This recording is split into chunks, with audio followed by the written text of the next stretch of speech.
Hi everyone, welcome back. The focus of this lecture is on what is leadership and why does thinking about leadership matter. There are many ways to think about the nature of leadership. And as I noted in the introductory lecture, I don't want us to focus solely on our positional leadership, but let's think about leadership as a process across settings. For example, think about planning a family vacation. Who emerges as a leader in that setting? What are the ways in which they're able to influence the decisions that are made in terms of what you're going to do on this vacation and how you're going to spend your time? We talk a lot about how thinking about leadership influences how we lead. So the ways in which we consider and conceptualize leadership plays out in how leadership is enacted or engaged in across settings.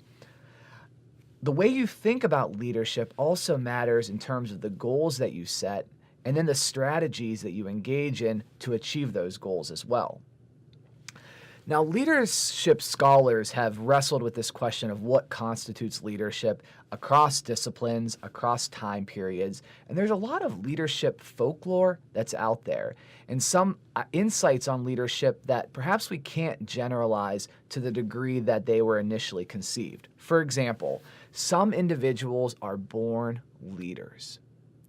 You might find a lot of value in that insight, but there's also much that we could question in terms of that concept. Another one, that being outgoing and extroverted is a critical ingredient for leadership.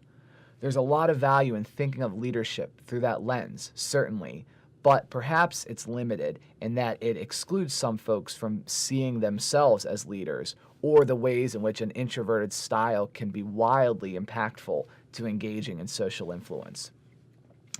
What we're going to do in this class is present to you a communication-oriented perspective to leadership. The definition that we have found to be useful in our center and in our writing is that leadership is a process of social influence.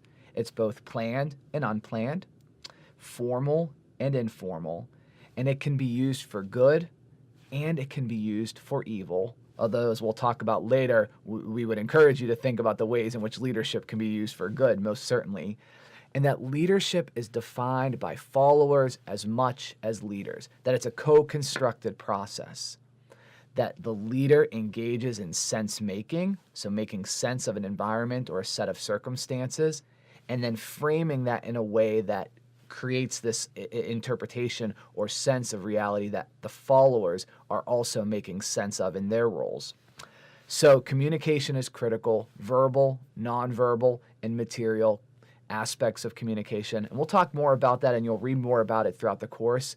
But we're really excited to talk more about the process of leadership. But for this lecture, leadership matters. The way that you think about it shapes how you engage in it. And the process of social influence will be hopefully a useful construct as we talk more about leadership throughout the course. Thank you.